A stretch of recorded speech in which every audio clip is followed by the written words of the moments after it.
Luego de un periodo de bonanza, señora Presidenta, América Latina se desacelera. ¿Podría usted indicarnos cuál entiende son los factores externos que han llevado a esta desaceleración económica y cuáles son las medidas que usted cree podemos adoptar para enfrentar los retos que se avecinan?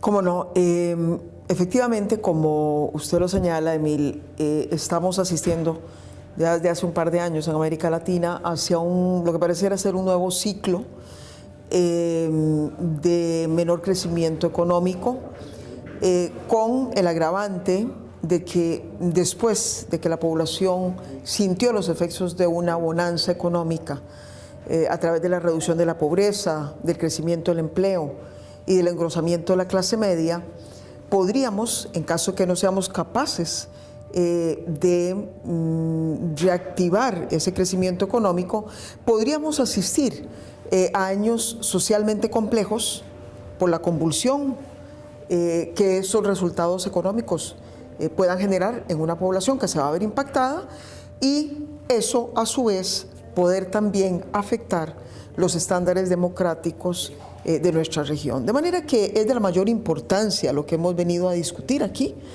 a la Fundación en términos de hacia dónde va América Latina, cuáles son los factores que explican esto y cuáles en consecuencia las tareas que tenemos que abordar hacia adelante.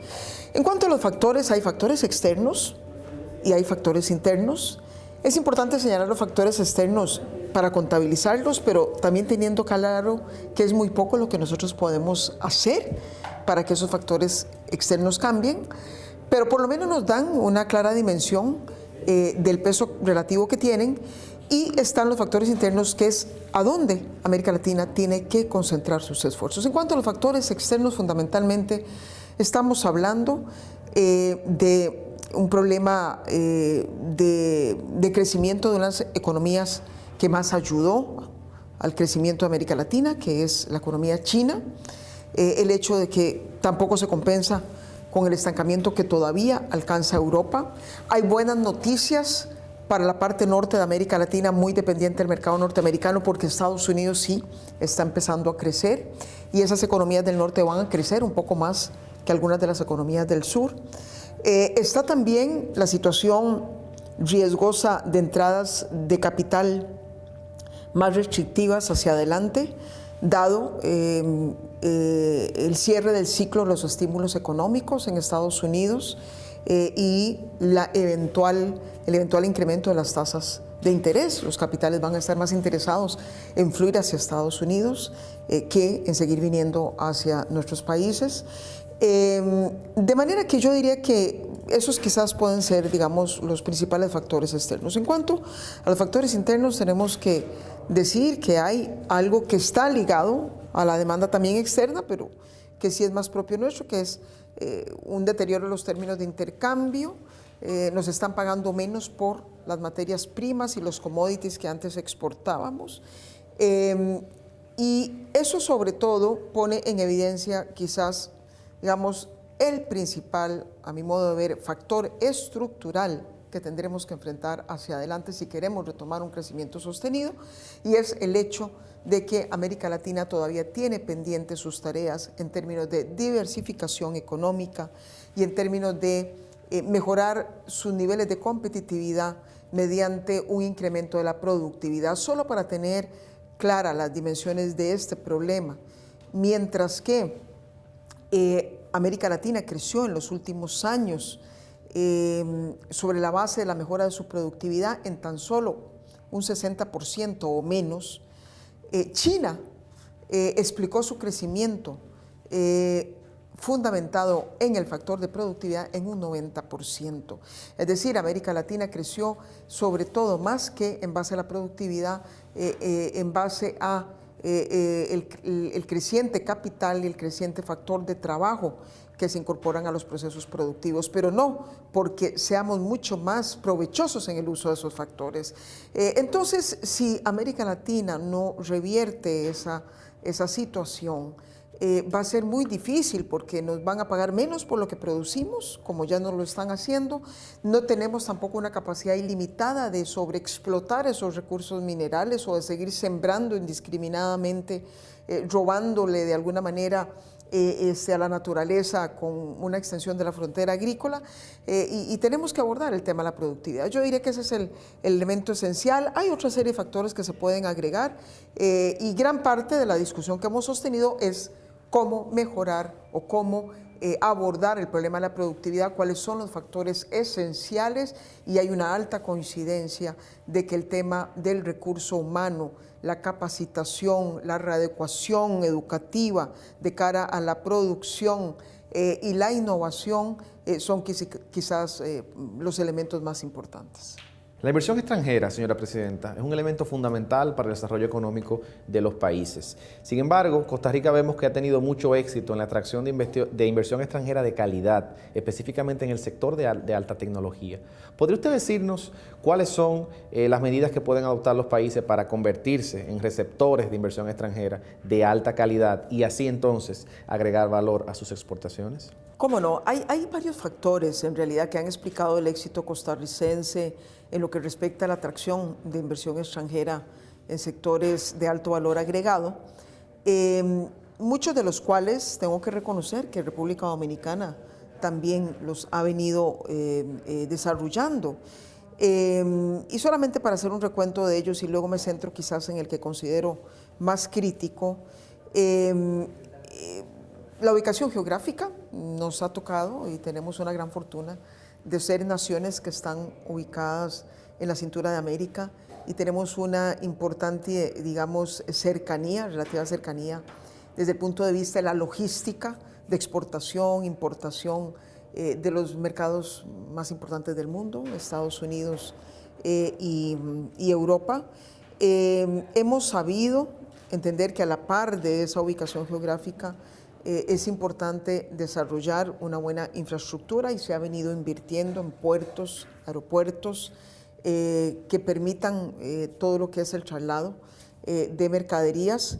Hemos también comprendido la importancia que para la inversión extranjera y para también la inversión local tiene la seguridad jurídica, tener reglas claras del juego, y eso nos ha llevado a la negociación de acuerdos comerciales. República Dominicana es parte del SICA, al igual que Costa Rica, y hay que destacar que esta pequeña región aprendió a negociar colectivamente como ninguna otra región del mundo lo ha podido hacer.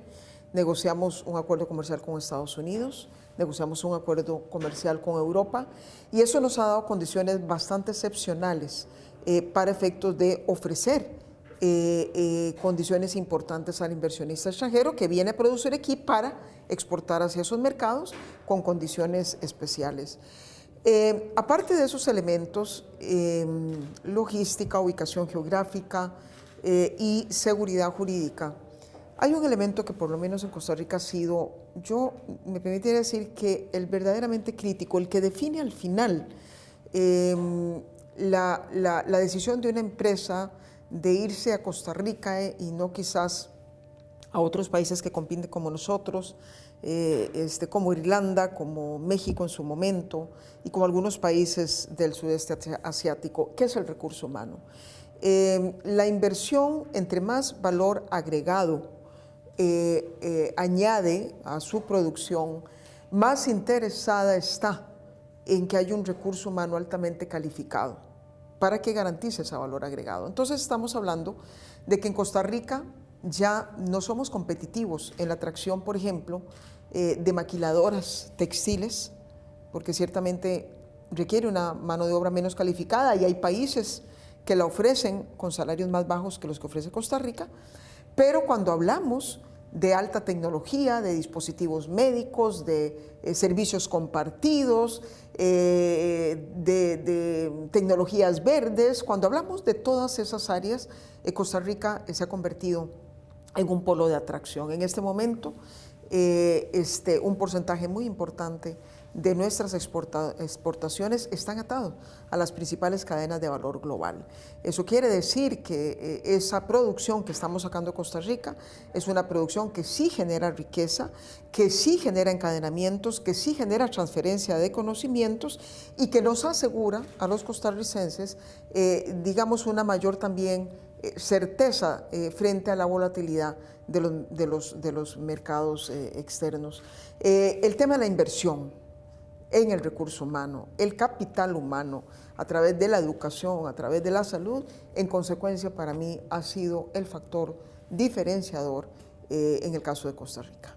Señora Presidenta, Latinoamérica es una región muy violenta. Hoy por hoy la violencia sigue siendo uno de los indicadores que más preocupan a los estudiosos de esta región. ¿Podría usted indicarnos cuáles entiende son las causas estructurales que permiten esta alta incidencia de la criminalidad y quizás indicarnos cuáles medidas entiende usted se puedan adoptar para reducir los índices de criminalidad? Bueno, muchas gracias por precisamente destacar los éxitos que hemos cosechado en los últimos años en materia de combate a la criminalidad. Efectivamente, Costa Rica, si bien nunca alcanzó los niveles, digamos, tan graves de otros países de Mesoamérica, de Colombia a México, en materia de tasas de homicidios, secuestros, robo agravado, etcétera, sí estamos mostrando una tendencia preocupante. Una tendencia que, de nuevo, aunque las tasas de homicidio en Costa Rica llegaron a ser de un 12 por 100.000 habitantes, o sea, nada comparable con otros países que las tienen de 80, 60, 40 por 100.000 habitantes, pues estaba generando en la gente una gran sensación de inseguridad. La gente veía un recorrido similar a los países vecinos y eso le preocupaba. Al final del gobierno logramos hacer pasar esa tasa, que llegó a alcanzar casi 12 por 100.000 habitantes de homicidio, a la tasa histórica, digamos, de liberación de Costa Rica, que es una tasa de 8 por 100.000 habitantes, que nos pone por debajo de la línea de epidemia según la Organización Mundial de la Salud. ¿Cuáles son los factores asociados a la violencia en América Latina? Yo diría que hay de tres tipos. Si uno pudiera, digamos, tratar de simplificar un debate y un tema que ciertamente no es nada fácil, es muy complejo, porque el problema de la seguridad, el problema de la violencia, son problemas de naturaleza multicausal, no hay una única causa que lo explique, y por eso es que cuando abordamos ese problema siempre aconsejamos partir de un diagnóstico bastante puntual, pero con un abordaje muy integral. Y hay tres tipos de causas. Están aquellas causas que podríamos decir son causas de tipo primario, muy ligados a problemas estructurales de nuestras naciones, problemas de pobreza, problemas de exclusión, de falta de acceso a las oportunidades. Entonces pongo como ejemplo algo que es fácil de entender. ¿Por qué generalmente la violencia está asociada a la gente joven? No solamente son quienes la cometen, sino son las principales víctimas de la violencia. Bueno, porque América Latina sigue con esa gran deuda frente a la población joven en materia de acceso a la educación. Seguimos teniendo tasas de deserción muy altas, los muchachos en lugar de estar estudiando, están en las calles, en lugar de estar con un libro en sus manos, están con un arma en sus manos, en lugar de estar bien alimentados, están consumiendo drogas. Y eso provoca todo un ejército de gente joven muy fácilmente reclutable por parte de las bandas criminales. Entonces, tenemos ese conjunto de factores sociales a los cuales solamente se les entra con políticas de largo plazo, con esfuerzos sostenidos, porque eso no lo vamos a ver cambiar de la noche a la mañana, pero hay que empezar a hacerlo hoy si no lo estamos haciendo. Entonces, un fuerte compromiso con las políticas sociales es fundamental si queremos éxitos en la política a mediano plazo de la seguridad. El otro conjunto de factores son más institucionales. Esos se trabajan más en el mediano plazo, hay resultados más de mediano plazo, pero igualmente son complejos. ¿A qué llamo factores institucionales? El tema de la impunidad, el tema de una policía que no funciona, de jueces corruptos, de fiscales que no establecen claramente sus prioridades, de un Estado de Derecho que no funciona. Entonces, se recomienda, a la vez de que nos ocupamos de los problemas sociales, entrar con políticas muy robustas, muy, digamos, claras de reforma policial, de reforma judicial, de mejorar la relación entre esos actores para que podamos enfrentar el tema de la impunidad. Porque a la vez de que prevenimos socialmente, también hay que castigar, hay que entrar con mano muy firme para que se entienda que la cultura de ilegalidad no puede prosperar en nuestras naciones. Y finalmente tenemos lo que se llaman los factores más locales, más inmediatos, más casi que comunitarios. Y ahí estamos hablando de todo un mundo de políticas públicas que sí entran en el cortísimo plazo y que se despliegan de la mano de los gobiernos locales. Cómo la comunidad se organiza, cómo los gobiernos locales articulan consejos locales de prevención del delito, cómo las mejoras en la recuperación de espacios públicos empiezan a hacer una diferencia, cómo ahí, a donde antes teníamos un lote baldío o una plaza abandonada, pululaban los consumidores de droga, la venta de droga, la prostitución. En cambio, un gobierno local que recupera esos espacios públicos con una plaza de deportes puede hacer un cambio.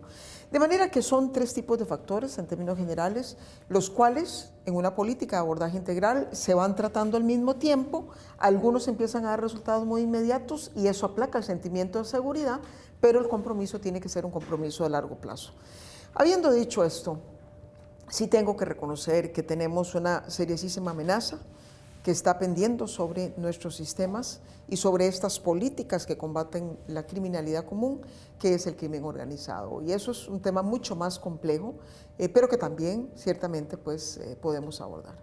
En adición a ello, presidenta Chinchilla, muchos expertos dicen que la criminalidad está directamente conectada con la distribución de la riqueza y con la pobreza. Siendo América Latina una zona tan desigual, cabe preguntarnos, ¿qué medida cree usted que podemos adoptar para mejorar la distribución de la riqueza en un continente que históricamente ha tenido un problema de distribución de riqueza como América Latina? Bueno, si uno quiere tratar de darle un golpe a la desigualdad y provocar, digamos, una mejor redistribución de la riqueza que se genera, uno puede hacerlo por 2 vías. Lo ideal es hacerlo por las 2 vías al mismo tiempo.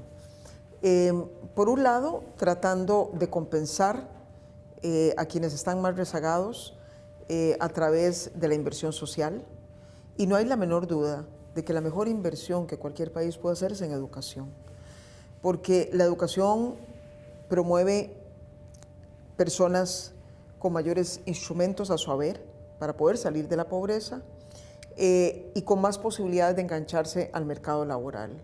Y la mejor política social que un gobierno puede impulsar es la generación de empleo. Porque cuando vemos el empleo que se genera, tenemos que dar menos asistencialismo. Y el asistencialismo sabemos que se presta para políticas a veces clientelares y corrupción. De manera que por el lado de la distribución, por el lado, digamos, de la inversión social, y ojalá atado a la educación más que a cualquier otra, podemos hacer mucho. Entonces, invertir en educación es fundamental. En Costa Rica ya en este momento estamos invirtiendo 7% del Producto Interno Bruto para la educación pública, que es la predominante en el país. Y la otra manera de redistribuir es a través de las políticas tributarias, es decir, procurando que aquellos a quienes les está yendo mejor en la generación de riqueza, porque la sociedad de alguna manera está contribuyendo para que sean actividades más rentables, le devuelvan algo a esa sociedad en la que viven, en la que están generando riqueza, para que a través de las políticas públicas podamos seguir insuflando recursos a esas políticas sociales. De manera que esos son los 2 mecanismos, hasta ahora pues los que se han inventado, y aquellas sociedades más igualitarias del mundo, aquellas sociedades que han logrado acercarse más a la sociedad ideal que siempre vemos hacia el norte de Europa, pues son sociedades que han logrado hacer las 2 cosas al mismo tiempo.